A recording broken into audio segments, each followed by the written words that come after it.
Welcome to Sorting Through Life with Colleen Waterston. I am your host, Colleen Waterston, and I am also the owner and lead organizer of Space by Space Organizing, a home organizing business here in the Twin Cities.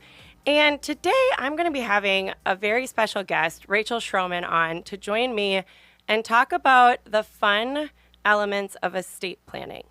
And I think that this is a topic that's super important, and we have committed to a 6-part series on this topic to talk about the specifics. Today we're going to talk about the essential documents that you need, and what I really want to be doing by this is normalizing this conversation at any age. So I'm talking to you today, and I am currently 39 young years old, and I have my will, and I've put together a revocable trust.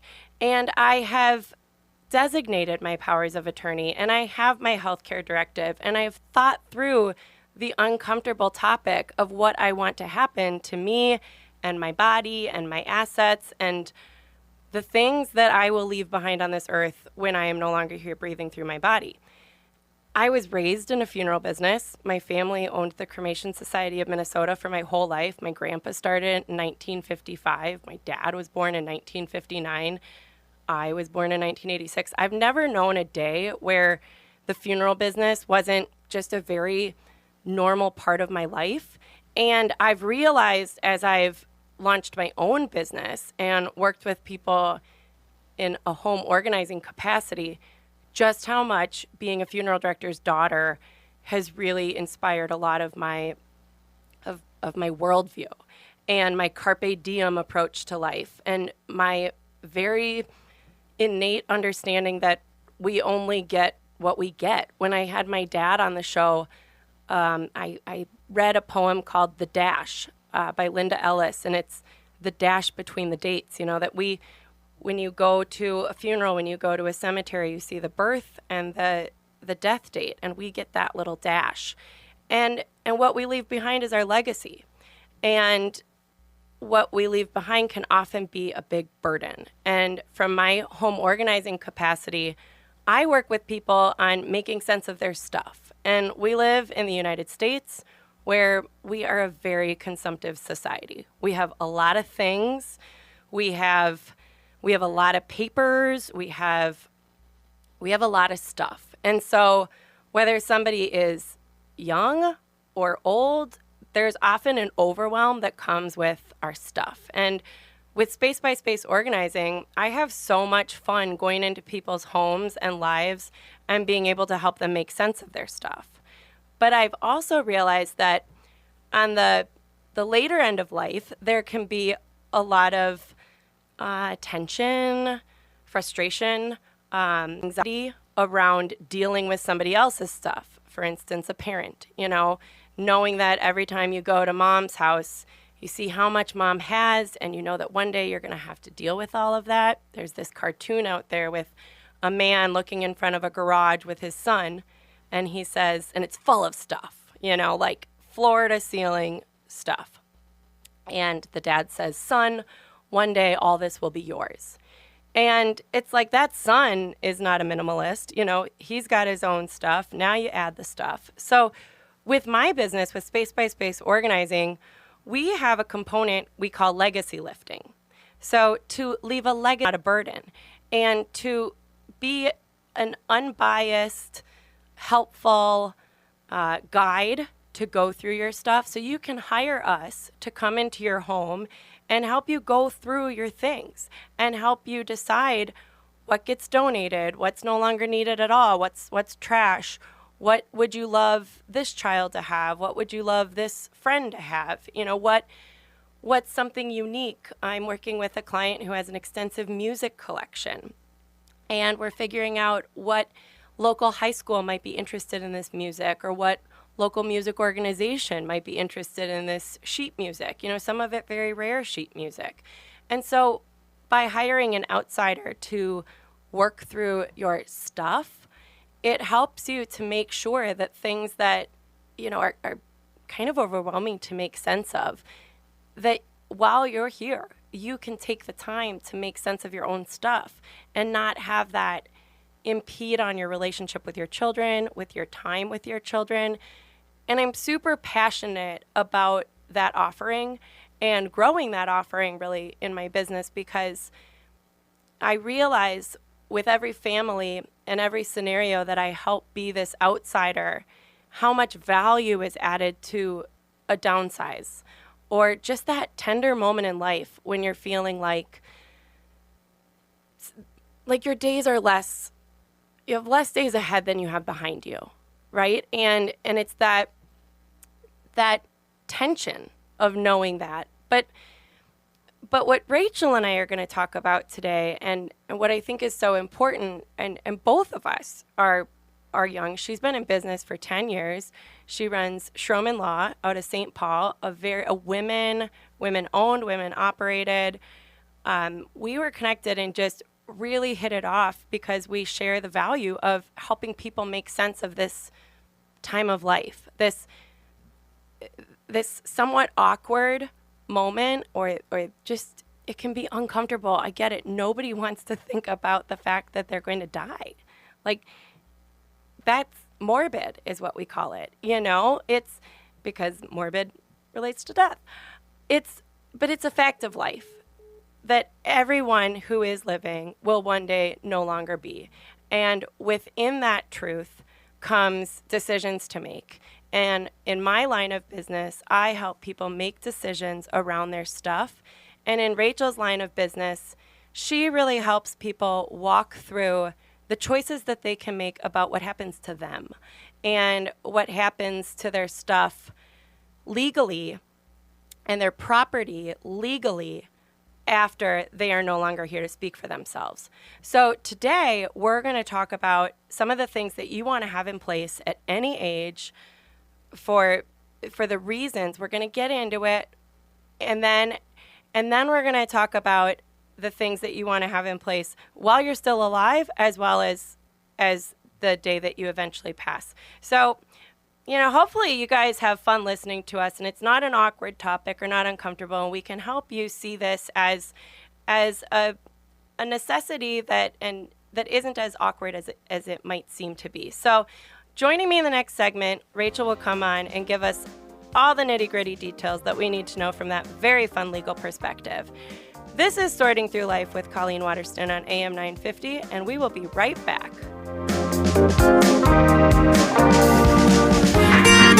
All right, welcome back to Sorting Through Life with Colleen Waterston and my lovely guest, Rachel Schromen. So, Rachel, I led into this sharing about really my perspective from a home organizer, but now I just want to dive in from that legal perspective.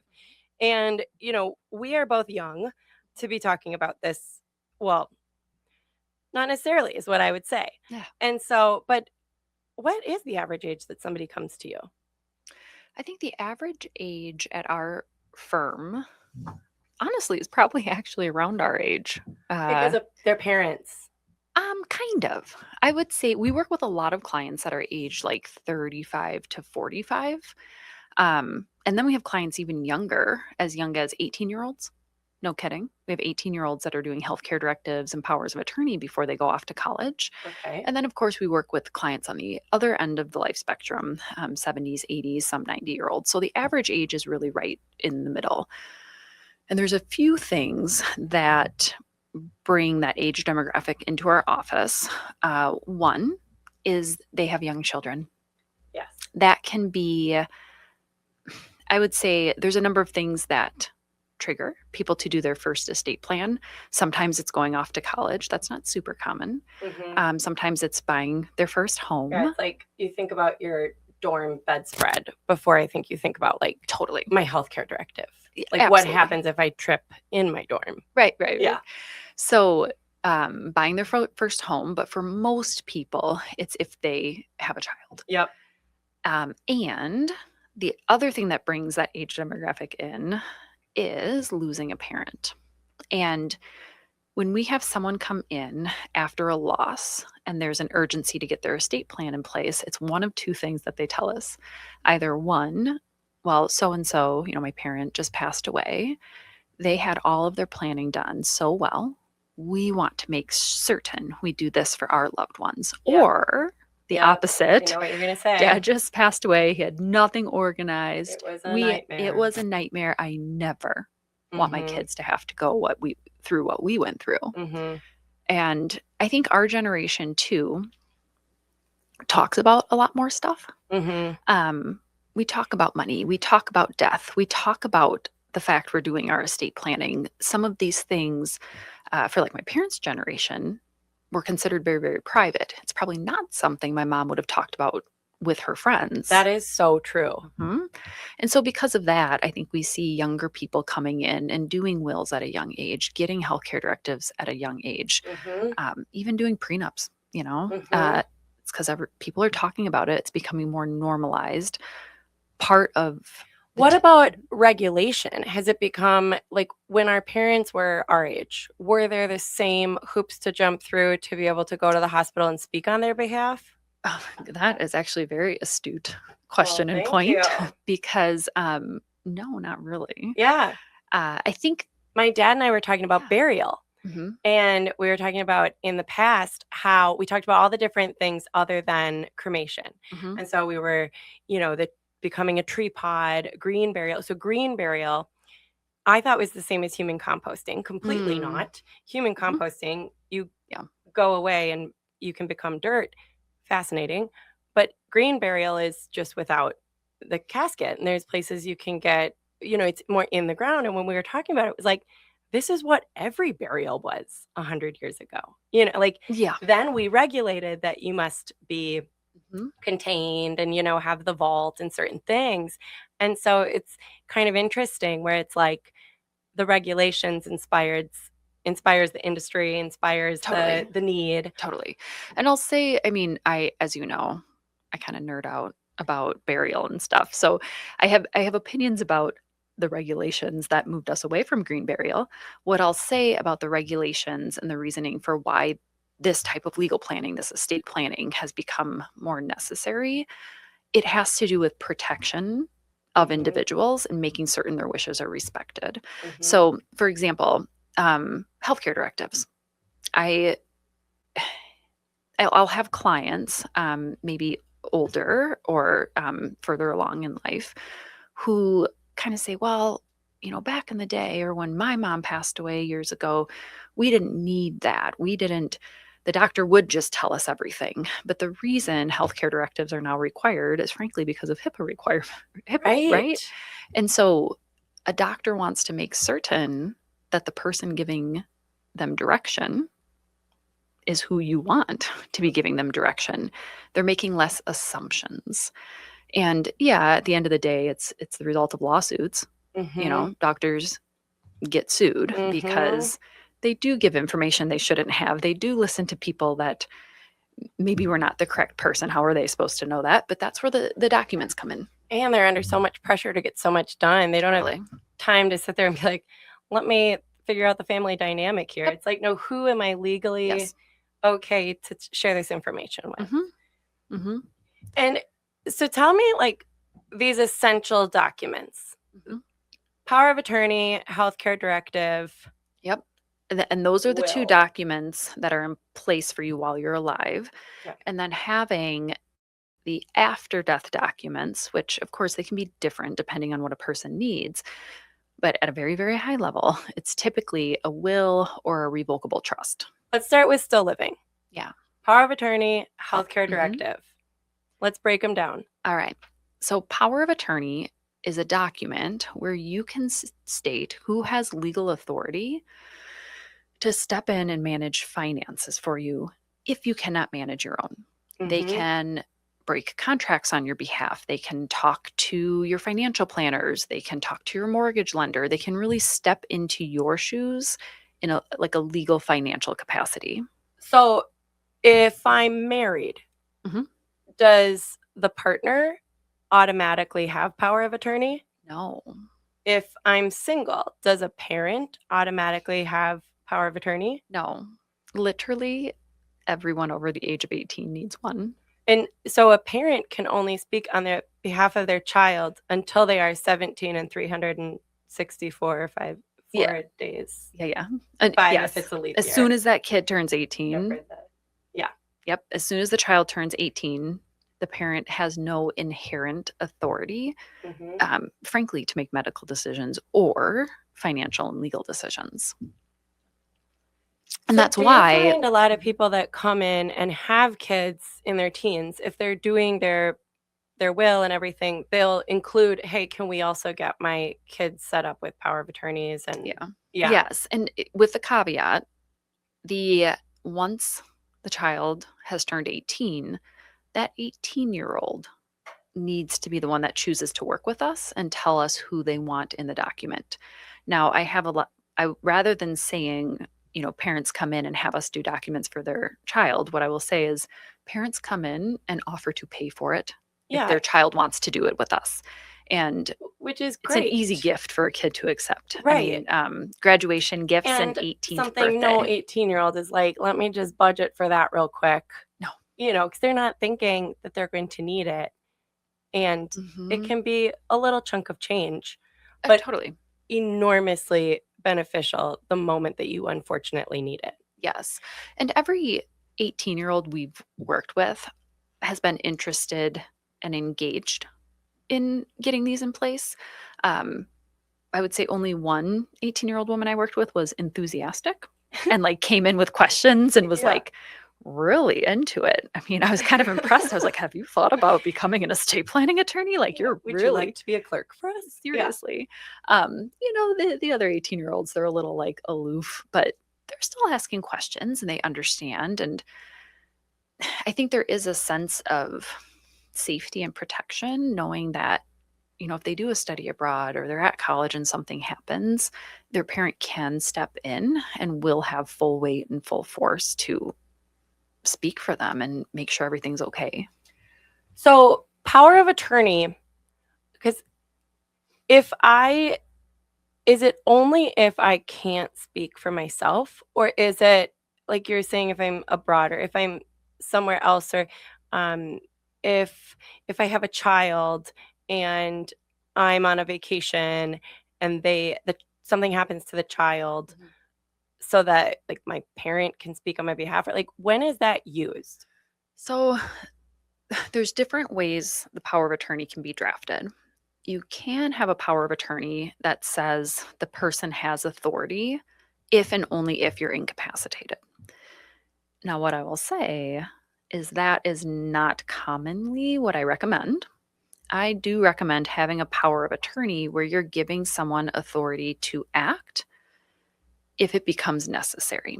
Because the reality is that it's not the norm that someone goes from complete legal capacity to none. And also, if you have a document that requires you to be incapacitated for the document to be used, you then have to prove incapacity. So, for example, my dad had dementia. He was not completely incapacitated for a while. The power of attorney didn't require that. So my stepmom still could use the power of attorney and act on his behalf, even though he wasn't 100% incapacitated. A few years after my dad passed away, my stepmom was at Mayo Clinic for months. She never lost legal capacity, but she was incredibly sick and she was going through some really, really intense medical treatments. Her brother could still step in and help with her bills and talk to the electric company and manage those things for her.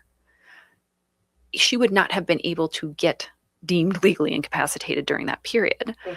I could get in a car accident and I could be in the hospital with 2 broken legs and 2 broken arms, still perfectly cognitive, but want someone to step in and manage things for me for a while.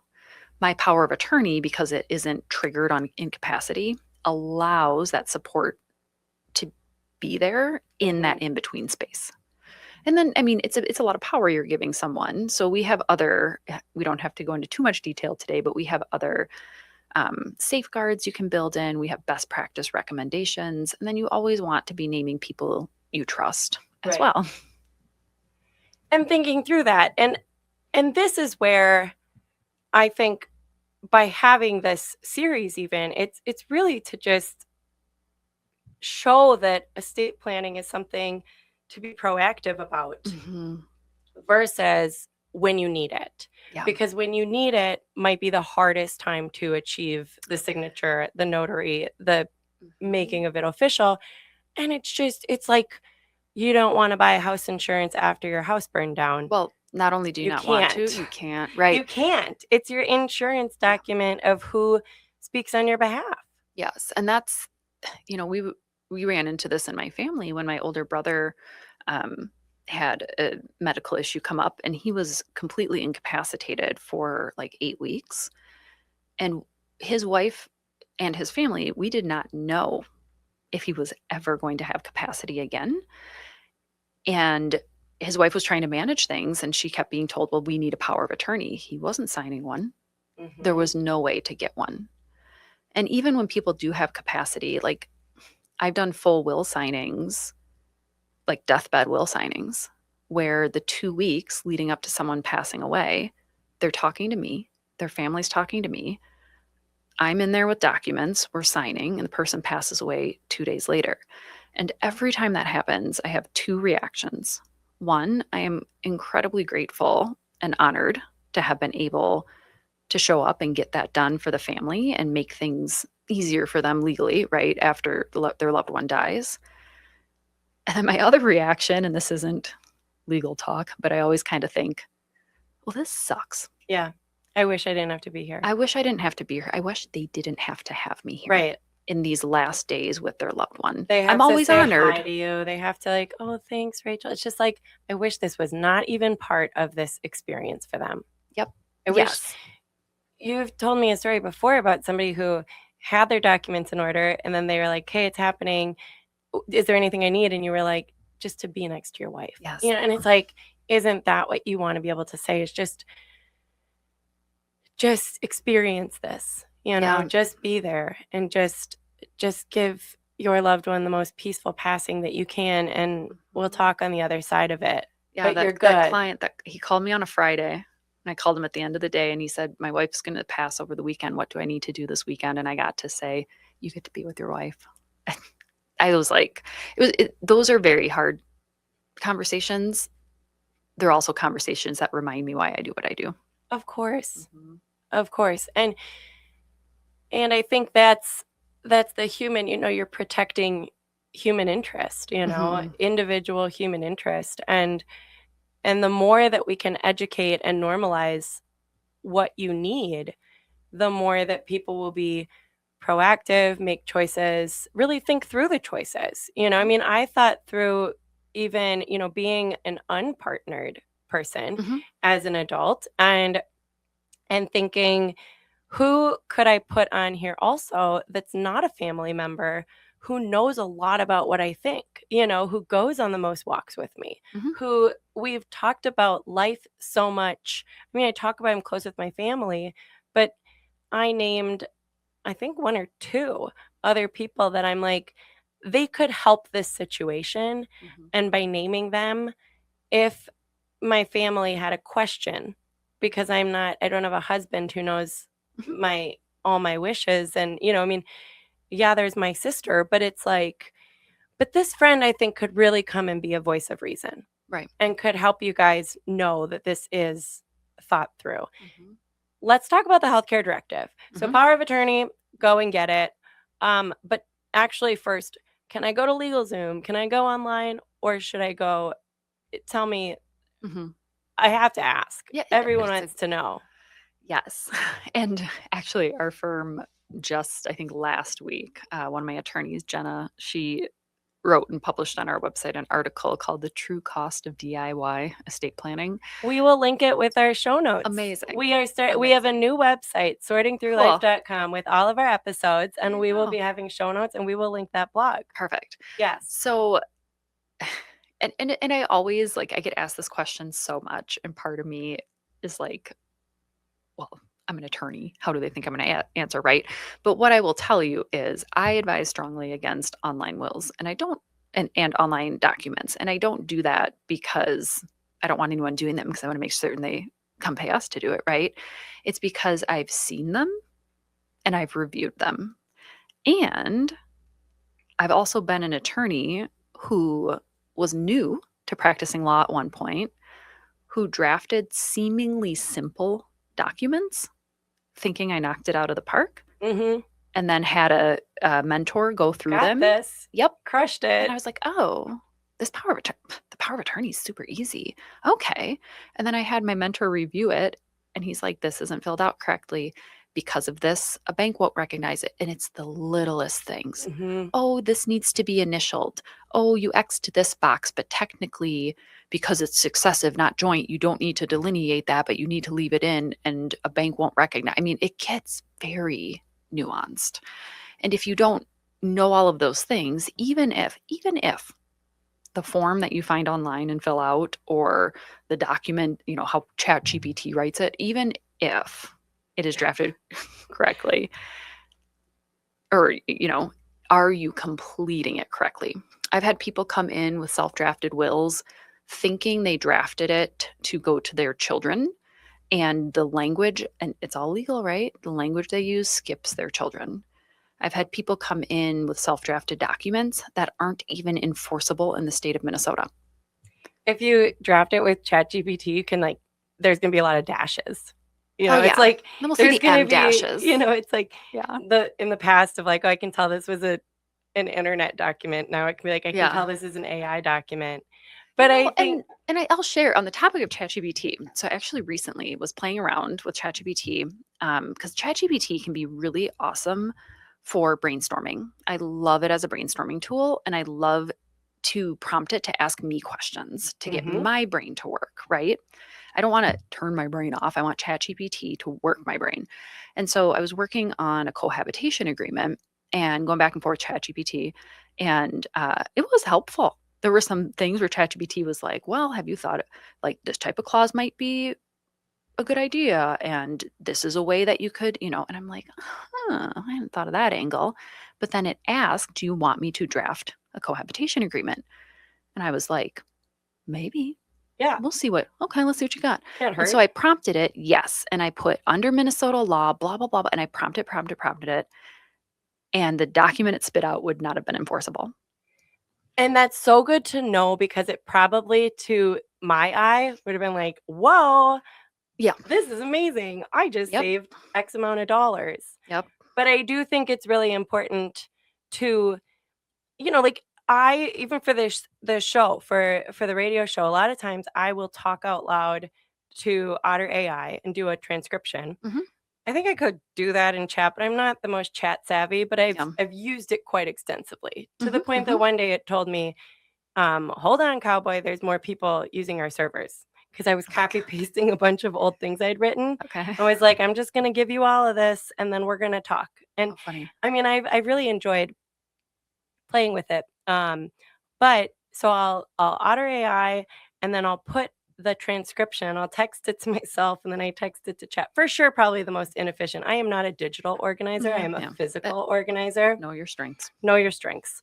And so I will say, okay, I need to come up with, an outline, or from this, like maybe a 20-minute thing where I'm saying, I'm having Rachel on, I want to dive into this, and she has this background and expertise, and I want to hit this point and come up with 10 questions that would be relevant for this, or, and then, sometimes it's created scripts between this second and this second say that. I'm like, chat, too much. It's like, I think that these AI things, I've been watching a lot on them, and I think that they're very overinflated in their importance, and the overvalue coming from the people who have designed them, who want us to think that they're so amazing and going to take over. But total aside, I do think it's just,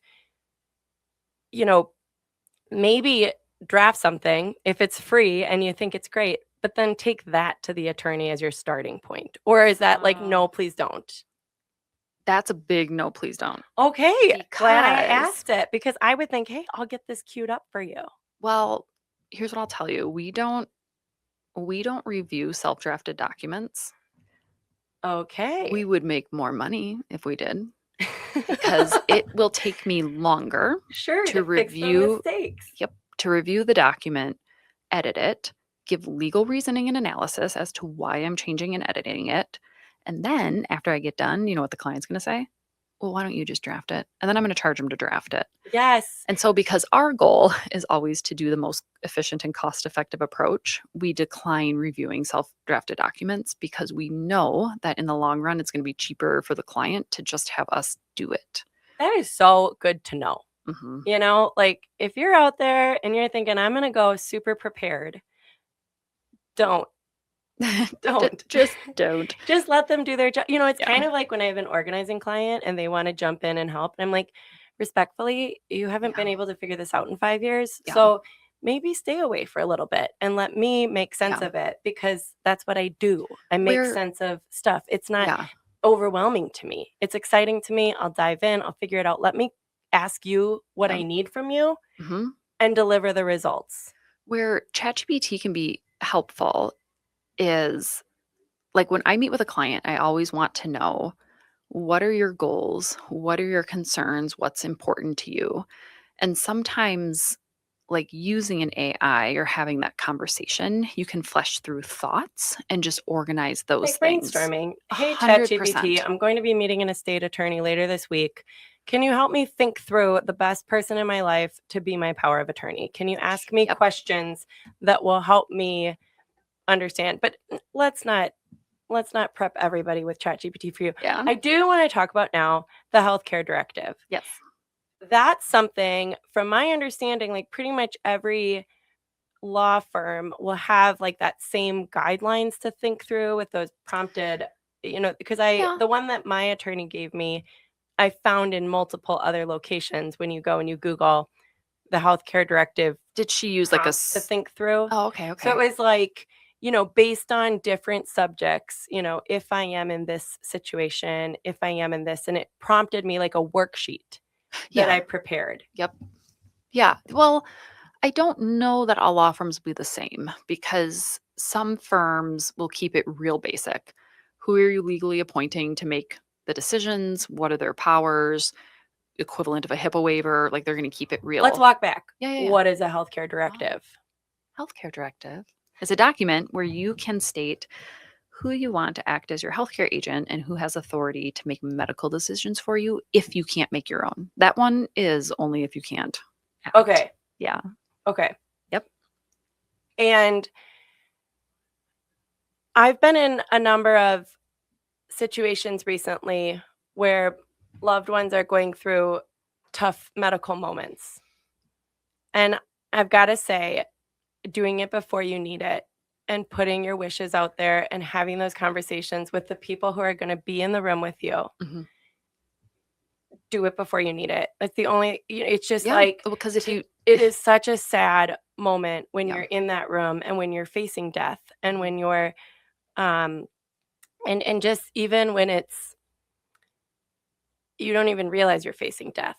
You know, you're doing your best to, or even not facing death. I mean, like my healthcare directive, I have my extra wishes and guidance organized into 3 sections: healthcare, death, dying, and then after death. And my healthcare section has a lot of really good information in it.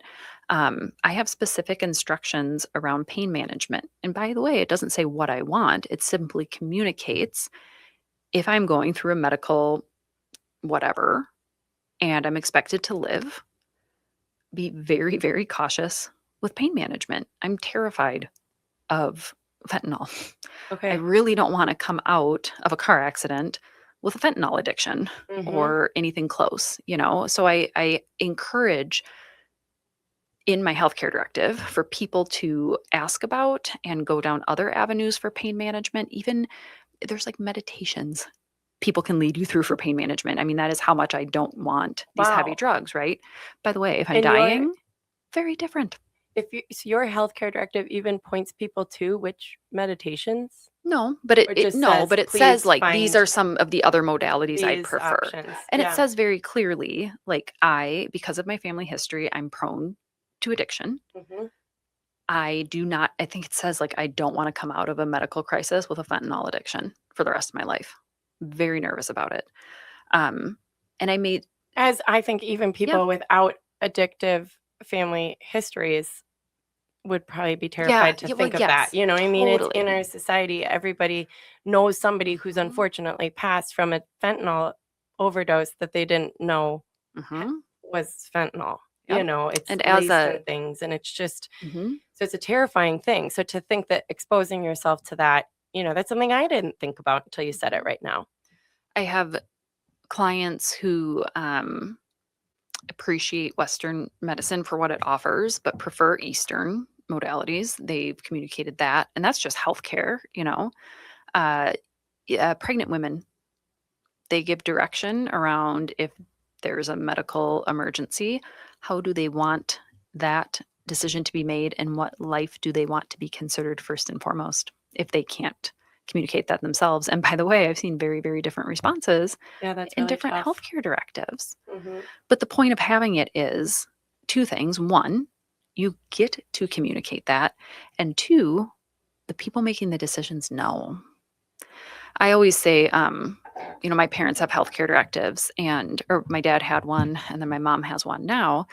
And it's a huge gift because there's a number of situations that could come up where, as a daughter, I don't have to make the decision. I can just point to a piece of paper. And that's a huge weight lifted. Right. Hmm. This person has chosen this for themselves. There is a situation I'm close to right now where no conversation's ever been had, Hmm. and it has made it harder to feel like you're making the right decision on someone else's behalf. Yeah. And it's if it's been said out loud and discussed in a way and just said, this is what I would want to happen if I were in this situation. Hmm.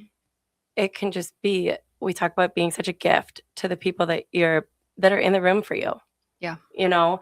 And I think if anything, go to Schromen Law, call you up, go and get your documents in order. But what I want to do with these episodes and with this messaging is just start talking about it, think about it, get it together, whether Hmm. it's Rachel or another attorney, Hmm. not the internet and not, chat law firm GPD, Yeah. Yeah.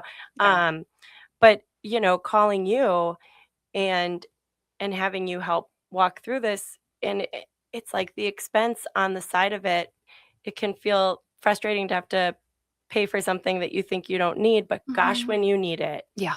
do you Well, wish and you had it's it? right. And there's all sorts of attorneys at different price points. There are nonprofits, there are accessible avenues. Um, you kind of referenced insurance earlier. I say a lot, I really don't like paying my car insurance. And Mhm. by the way, knock on wood, I've never had to use it. Yep. But boy, if I total my car, I'm going to be real glad I made those payments. Or if I total someone else's car, Mhm. And these documents, it is guaranteed you're going to use a will or a trust. Yes. Let's go into that Mhm. and just, maybe in the future we'll dive deeper into will and trust, Yeah. but today just for the sake of okay, the essentials, power of attorney, healthcare directive, get it done. Mhm. Will, trust, Yeah. also get it done? Yes. Yes. Yes. And what you need to meet your needs and goals is very dependent on your specific situation. So, for example, um, trusts are really, really great documents in certain situations. A basic will is almost always a good idea. And I have had the occasional situation where a will wasn't maybe necessary. And it's very fact specific. So I'll give you an example. I actually had a call within the last 2 weeks, and a child called me just to get some information on his dad's behalf and then take that information back to dad. And then dad, could come in and hire us if he wanted to. But dad's situation was he was living in a house that he owned outright. Um, House was maybe worth, I think, $200,000 or less. Was living on Social Security, really didn't have much in bank accounts, didn't own a vehicle anymore. And that was that. And so a will could be a good safeguard, but we're also operating with limited income. What is actually really great for that situation is these are available in Minnesota. They're not available in every state, but we have what's called a transfer on death deed. Mm-hmm. And it's actually a little cheaper than doing a will. It attaches Interesting. right to the house and it passes the house outside of probate. Now, it is most common that we will do a will with a transfer on death deed. But in this situation, given the context, given the age of this individual, like, again, I don't want people to listen to this and go, I don't need a will. But given this situation, a transfer on death deed did all the heavy lifting for this situation. He had a healthcare directive through the VA. Power of attorney in this situation wasn't immediately necessary. So we prioritized. Mm-hmm. We made it affordable. Mm-hmm. So I view an estate planning's job, in my estimation, is to meet with a client and identify the most efficient and cost-effective way to meet the goals. Not the fanciest way, Mm-hmm. not the most legally sophisticated way, but what's going to get the job done in a good manner. And so when you say like, oh, the investment, it can cost a lot of money, it can be this, it can be that. Yeah, maybe. It also can be pretty darn cost effective. This gentleman did a $500 transfer on death deed. That's less than a filing fee on a probate to move that house after he dies. And I think that's a really good testament to actually going to the estate attorney versus going to Google or going to ChatGPT or going to, an estate attorney's website and just trying to make sense of it on your own, but actually Totally. having those phone calls, because this is what they do. They are immersed in the world of estates. You Yep. know things that, I know things about bins you never need to know. That's a bad Yeah. example, but Yeah, we yeah, all yeah. know things about things that other Yes. people, we have our specializations. And that it's like, take away the fear of the phone call, make the Yeah. phone call, and in 15 minutes, you could Mhm. know that this is a right fit or a different, Yes. or a wrong fit. You know, in 2 hours, you could call a couple people, have Yeah. a few different 15-minute calls and know I'm going to move forward with this one. I'm not going to move forward with this one. And then it's like, now we go from here. Okay, I think let's take a quick break and we'll come back and we'll talk about where to keep all of this. Okay.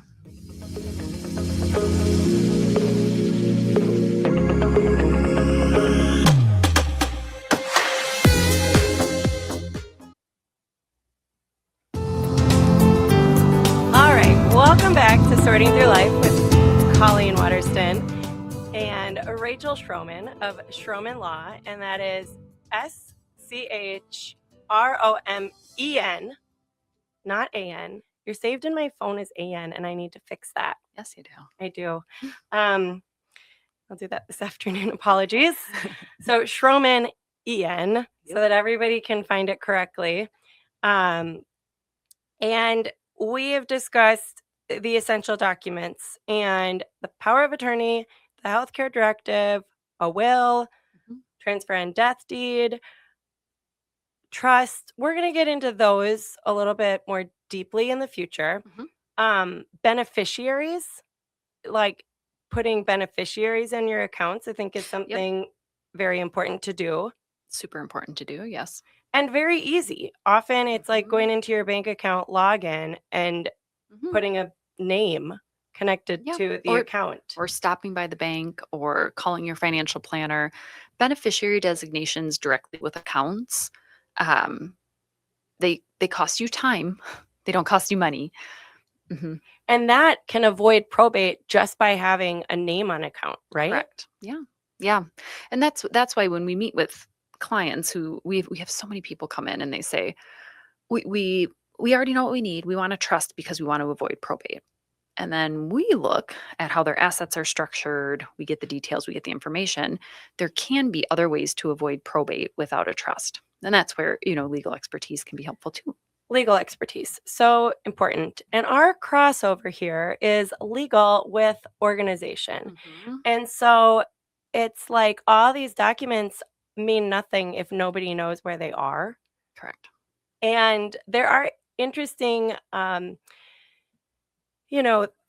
containers on the market for you to put all of your files in one place, to have all of your doctor's files, binders that say, here's what you do, here's my death binder.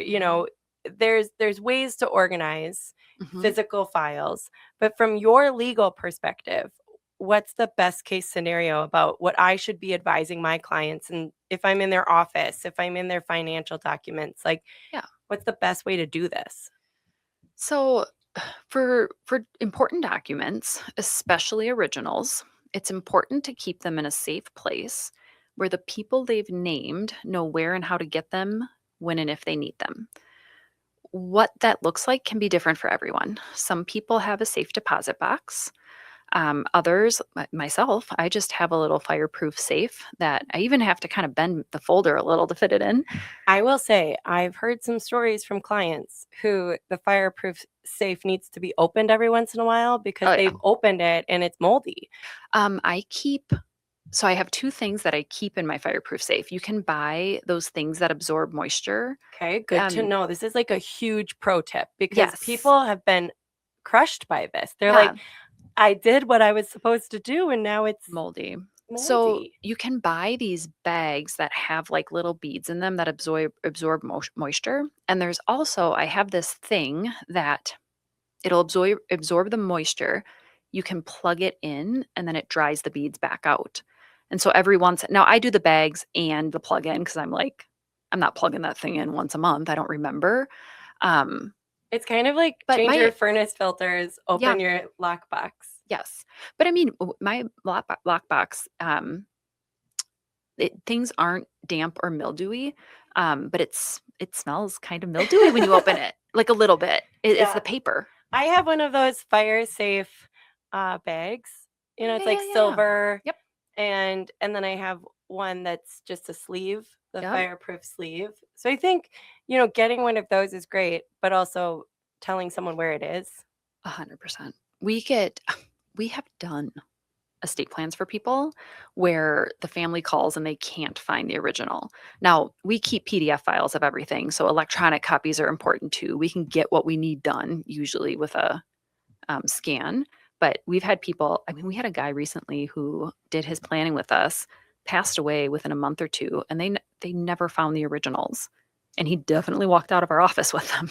We should co-write a blog on how to organize your estate affairs or your documents. Yeah.